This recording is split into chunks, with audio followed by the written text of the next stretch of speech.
কখনো কখনো আমাদের জীবনে এমন কেউ চলে আসে যাদের আমরা চোখে দেখতে না পেলেও আমাদের মন তাকে বিশ্বাস করতে চায়। এই মুভির কাহিনীটাও ঠিক তেমনই। নতুন রিলিজ হওয়া এই মুভিটির নাম আঁখো কি গুস্তাকিয়া। মুভিটা শুরু হয় একটা ট্রেন জার্নি থেকে। ট্রেনে সাব্বা নামের একটা মেয়ে চোখে পট্টি বেঁধে মুসুরি যাচ্ছিল। সাব্বা একটা থিয়েটার অ্যাক্টর, কিন্তু বলিউডে অন্ধ মেয়ের একটা রোল পেয়েছে। সেজন্য অন্ধদের লাইফস্টাইল কেমন হয় সেটা পুরোপুরি ফিল করার জন্য চোখে পট্টি বেঁধেছিল।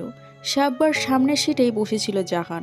জাহান একটা অ্যাক্সিডেন্টের পর থেকেই চোখে দেখতে পায় না, অন্ধ। কিন্তু এই কথাটা সাব্বাকে বলে না। জাহান মিউজিশিয়ান, গান লেখার জন্যই মুসুরি যাচ্ছে। দেরাদুন স্টেশনে নেমে সাব্বা জাহানকে রিকোয়েস্ট করে জাহান যেখানেই যাচ্ছে ওকে যেন সাথে করে নিয়ে যায়।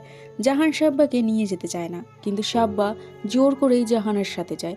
সাব্বা জাহানকে জিজ্ঞেস করে বাইরের পরিবেশটা কেমন। জাহান বানিয়ে বানিয়ে নিজের আন্দাজ মতোই সব বলে। সাব্বাও সেটাকেই ফিল করে। রাস্তার একটা ম্যাগি পয়েন্টে ম্যাগি খেয়ে ওরা হোটেলে পৌঁছে যায়। হোটেলে গেলে রিসেপশনিস্ট বলে এই মুহূর্তে একটাই রুম খালি আছে।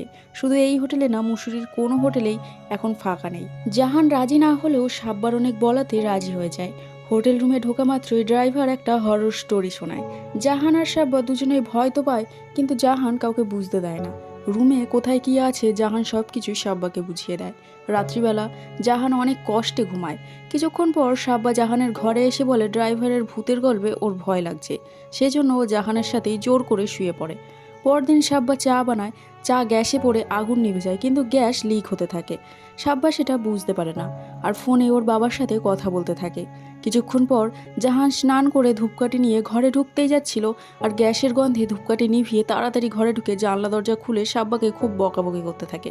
এমনকি সাব্বাকে ঘর ছেড়ে চলে যাওয়ার কথাও বলে। সাব্বা বলে ঠান্ডার কারণে ওর নাক জ্যাম হয়ে গেছে, কোনো স্মেল পায়নি, এমনটা দ্বিতীয়বার আর হবে না। তখনই ড্রাইভারটা চলে আসে। দুজনে ঝগড়া বন্ধ করে বাইরে ঘুরতে যায়। জাহান সেখানে গিয়ে বলে 7 বছর বয়সে একটা কার অ্যাক্সিডেন্টে ওর মা বাবা মারা যায়। জাহানের চোখের সামনেই ওর মা বাবার গাড়িতে আগুন লেগে যায়। তারপর থেকে আগুনে খুব ভয় পায়। এখানে বসে দুজনে অনেকক্ষণ গল্প করে। হোটেলে ফেরার পথে হোটেলের রিসেপশনিস্ট জাহানকে ফোন করে বলে একটা রুম ফাঁকা হয়েছে, ওরা চাইলে আলাদা থাকতে পারে।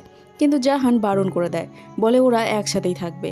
এখন সাব্বা ও জাহান একসাথে ঘুরতে যায়, সময় কাটায়, একে অপরকে ভালোবাসতে শুরু করে। একদিন সকালবেলা জাহান ব্যালকনিতে দাঁড়িয়ে ফোনে কথা বলছিল।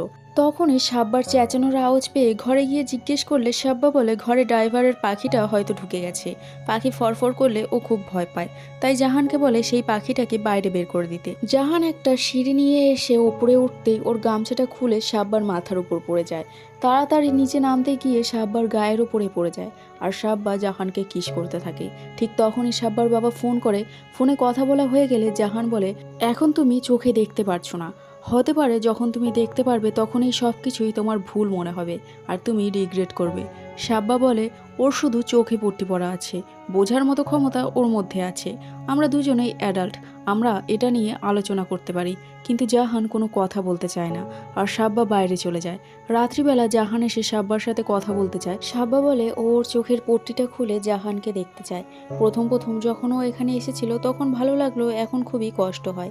এই অন্ধকারটা যেন ও আর সহ্য করতে পারছে না। জাহান বলে তুমি যদি এমনটা করে খুশি পাও তাহলে দরজাটা খুলতে পারো।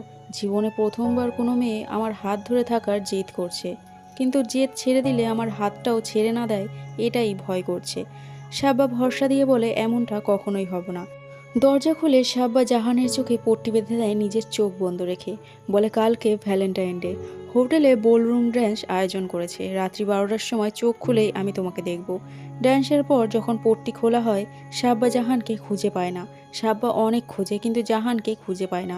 ফোন করলেও জাহান ফোন তোলে না। একটা ভয়েস মেসেজ করে জাহান এখান থেকে চলে যায়।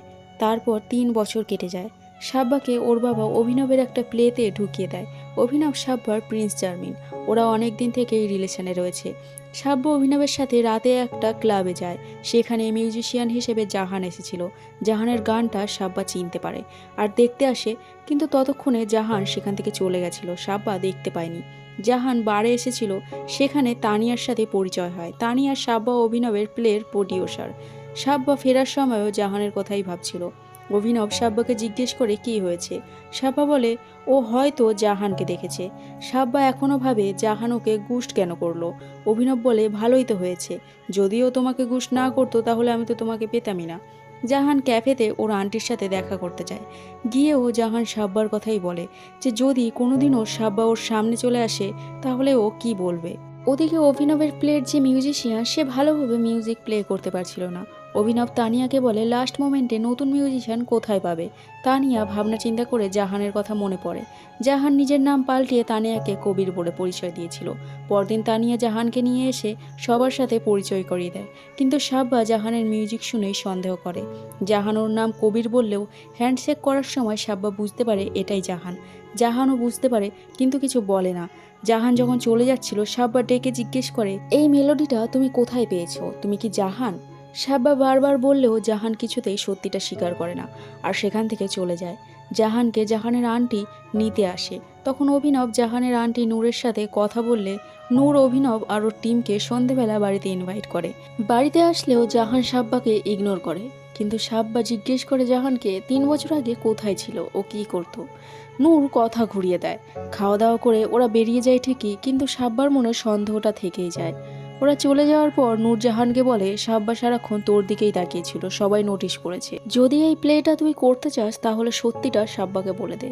জাহান পরের দিন রিহার্সালের পর সাব্বাকে সত্যিটা বলে দেয়। সাব্বা জাহানকে একটা থাপ্পড় মেরে সেখান থেকে চলে যায় আর সারা রাত কান্না করে। সকালে অভিনব ওকে কাঁদতে দেখে ফেলে আর জিজ্ঞেস করে কি হয়েছে। সাব্বা অভিনবকে বলে দেয় কবিরই জাহান, ও নিজে আমাকে বলেছে।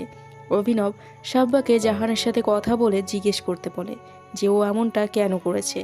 সাব্বা জাহানের সাথে কথা বলতে চায় কিন্তু কিছুই জিজ্ঞেস করতে পারে না।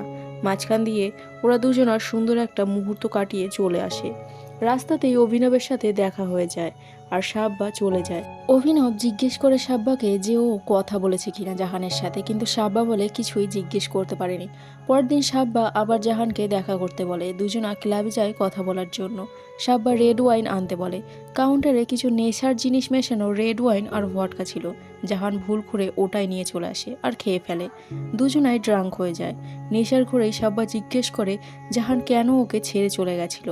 জাহান জানায় সাব্বা যদি তখন জানতো জাহান অন্ধ, চোখে দেখতে পায় না, কখনোই ওকে অ্যাকসেপ্ট করতো না, তাই ভয়ে জাহান পালিয়ে গেছিল।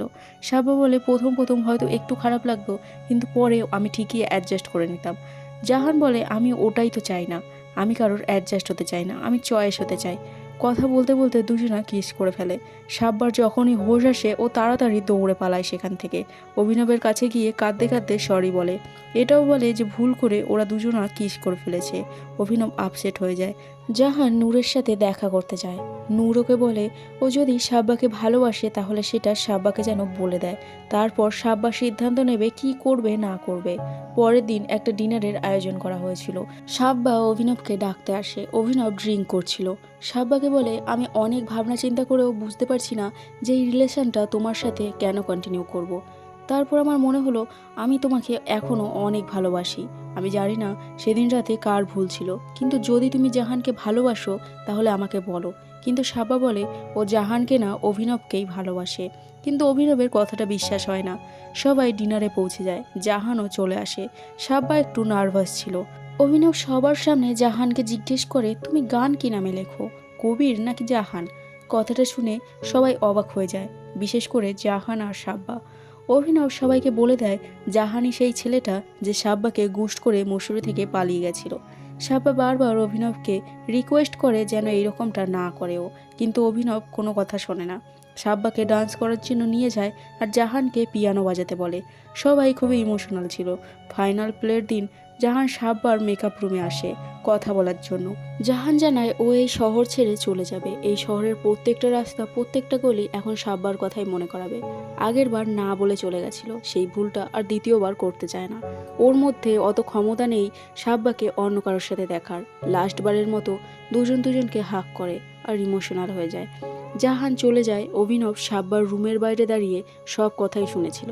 যাওয়ার সময় জাহান ফিল করে রুমের বাইরে অভিনবকে। অভিনব সাব্বাকে স্টেজে নিয়ে যায়, সবার সামনে প্রপোজ করে। সাব্বা একসেপ্ট করে ঠিকই, কিন্তু মন থেকে না।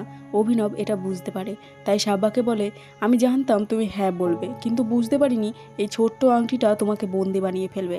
আমি তোমার থেকে দূরে গিয়ে অনেক কষ্ট পাবো, কিন্তু তার থেকেও বেশি কষ্ট পাবো যখন তুমি আমার সাথে থেকেও সুখী থাকবে না। তাই জন্য তুমি যাও, জাহানের কাছে যাও। সাব্বা অভিনবকে লাস্টবারের মতো হাঁক করে তাড়াতাড়ি দৌড়ে বেরিয়ে যায়। বাইরে জাহানের আন্টিকে জাহানের কথা জিজ্ঞেস করলে বলে জাহান চলে গেছে, 10 মিনিটে ওর ট্রেন, ও ইউকে চলে যাচ্ছে। সাব্বা ট্যাক্সি ধরে তাড়াতাড়ি স্টেশনে পৌঁছায়। স্টেশনে গিয়ে জাহানকে অনেক খোঁজে, অনেক ডাকে, কিন্তু পায় না। ট্রেন চলে যায়। জাহান সাব্বার ডাক শুনতে পেয়েছিল, তাই ট্রেন ছাড়ার আগেই ট্রেন থেকে নেমে পড়ে আর সাব্বাকে ডাকে। সাব্বা জাহানকে বলে, আমি তোমাকে অ্যাডজাস্ট না চয়েস বানাতে চাই। তুমি বলেছিলে মুসুরিতে 20 দিন অন্ধকারে থাকতে পারিনি, তোমার সাথে সারা জীবন কিভাবে থাকবো। কিন্তু ওই 20 দিনই আমার জীবনের সব থেকে বেস্ট দিন ছিল। যদি ওটা অন্ধকার হয় তাহলে সারা জীবন আমি অন্ধকারে কাটাতে চাই। সাব্বা জাহানকে প্রপোজ করে, জাহানও একসেপ্ট করে, আর মুভিটা এখানেই শেষ হয়ে যায়।